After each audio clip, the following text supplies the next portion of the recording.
Hello everyone welcome to BTech മെഡിസി. ഇന്നത്തെ ഈ സെഷനിൽ അനലോഗ് സർക്യൂട്ട്സിന്റെ പ്രീവിയസ് ക്വസ്റ്റ്യൻസ് സൊല്യൂഷന്റെ കണ്ടിന്യൂവേഷൻ വീഡിയോ ആണ്. ഇന്നത്തെ ഈ സെഷനിൽ മോഡ്യൂൾ 4 ജൂൺ 2022 ചോദിച്ച ഒരു പ്രീവിയസ് ക്വസ്റ്റ്യന്റെ സൊല്യൂഷൻ ആണ്. Question differentiate between positive feedback and negative feedback.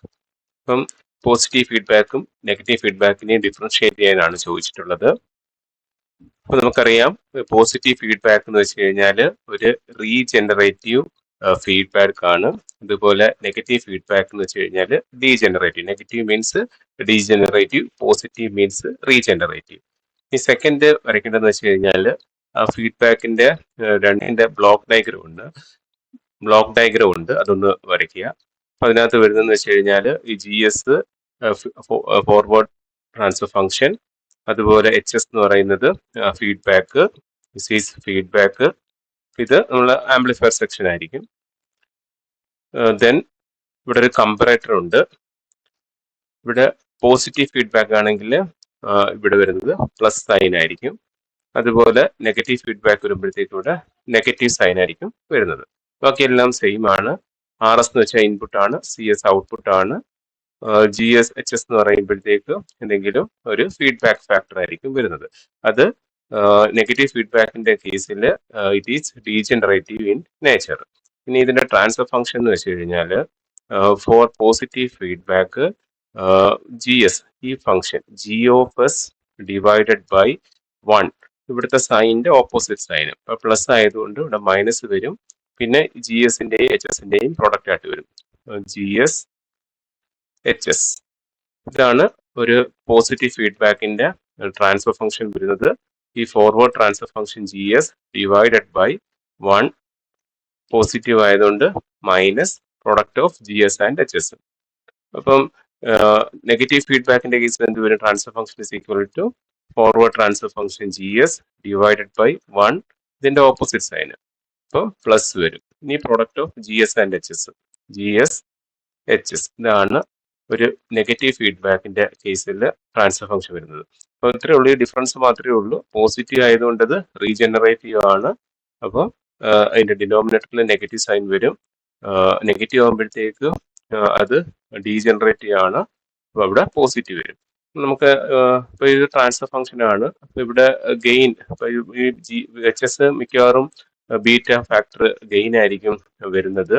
Okay, gain ആണ്. അപ്പം നമുക്കറിയാം ഇവിടെ ഡിനോമിനേറ്റർ എന്ത് ചെയ്യാണ്? ഡിനോമിനേറ്റർ മൈനസ് ചെയ്യാണ്. അപ്പം ഡിനോമിനേറ്റർ കുറയാന്ന് വെച്ച് കഴിഞ്ഞാൽ ഗെയിൻ എന്തായിരിക്കും? അതിന്റെ കേസിൽ ഡിനോമിനേറ്റർ കുറയുകയാണെങ്കിൽ ഗെയിന്, അല്ലെങ്കിൽ ഈ ട്രാൻസ്ഫർ ഫംഗ്ഷന്റെ ഗെയിൻ എന്ന് വെച്ച് കഴിഞ്ഞാൽ ഇൻക്രീസ് ചെയ്യായിരിക്കും. ഇതിന്റെ കേസിൽ ഡിനോമിനേറ്റർ കൂടിക്കൊണ്ടിരിക്കുക. നമ്മളിപ്പം ഏതെങ്കിലും ഒരു ഫാക്ടർ, ഇപ്പം 10 ഡിവൈഡ് ബൈ 2 നമുക്കറിയാം 5 ആണെന്നറിയാം. അപ്പൊ ഇവിടെ പ്ലസ് ചെയ്തുകൊണ്ടിരിക്കുക. അപ്പൊ 10 ഡിവൈഡ് ബൈ 5 ആണെങ്കിൽ ഇവിടെ ഡിനോമിനേറ്റർ കൂടുവാണ്. 2 എന്നുള്ള 5 ആകുമ്പോഴത്തേക്ക് അതിന്റെ വാല്യൂ എന്താവും? 2 ആവും. അപ്പോൾ 5 എന്നുള്ളത് 2 ആവും. അപ്പോൾ ആക്ച്വലി ഈ ഒരു നെഗറ്റീവ് ഫീഡ്ബാക്കിന്റെ കേസിൽ ഗെയിൻ എന്ത് ചെയ്യാണ്? ഡിനോമിനേറ്ററും ഇൻക്രീസ് ചെയ്യുന്നത് കൊണ്ട് ഗെയിൻ എന്ത് ചെയ്യാണ്? ഡിക്രീസ് ചെയ്യാണ്. ഇതാണ് രണ്ടിന്റെയും ഡിഫറൻസ് വരുന്നത്. ഇവിടെ ട്രാൻസ്ഫർ ഫംഗ്ഷനകത്ത് ഡിനോമിനേറ്റർ കുറയുന്നത് കൊണ്ട് നമ്മൾ ഗെയിൻ ഇൻക്രീസ് ചെയ്യും. For a negative feedback denominator increase ചെയ്യാണ്, പ്ലസ് ചെയ്യാണ്.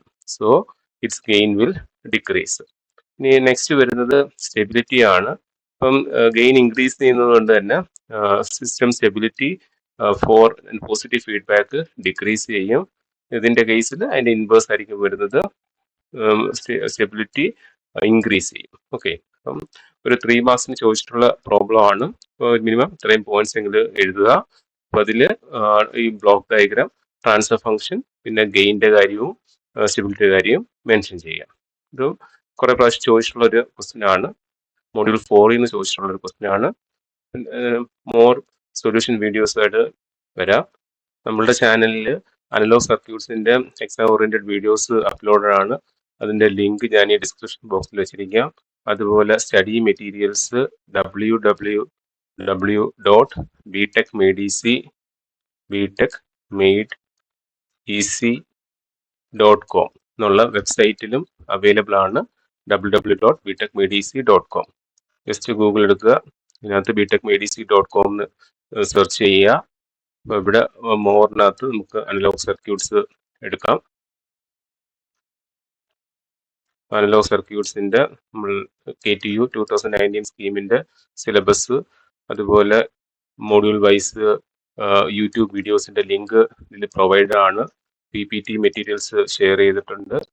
അതുപോലെ പ്രീവിയസ് ഇയർ ക്വസ്റ്റ്യൻസ് സൊല്യൂഷൻസ് വീഡിയോസും അപ്ലോഡഡ് ആണ്. ക്വസ്റ്റ്യൻ പേപ്പർ ലിങ്ക് വെച്ച് previous year question papers available ആണ്. സ്റ്റഡി മെറ്റീരിയൽസ് എല്ലാം ഇതിൽ പ്രൊവൈഡ് ആണ്. ജസ്റ്റ് ഒന്ന് വിസിറ്റ് ചെയ്യുക. അപ്പോൾ നിങ്ങൾക്ക് ഈ വീഡിയോ യൂസ്ഫുൾ ആയെങ്കിൽ തീർച്ചയായും ലൈക്ക് ചെയ്യുക, ഫ്രണ്ട്സിലേക്ക് ഷെയർ ചെയ്ത് കൊടുക്കുക. Thank you. BTech medicine.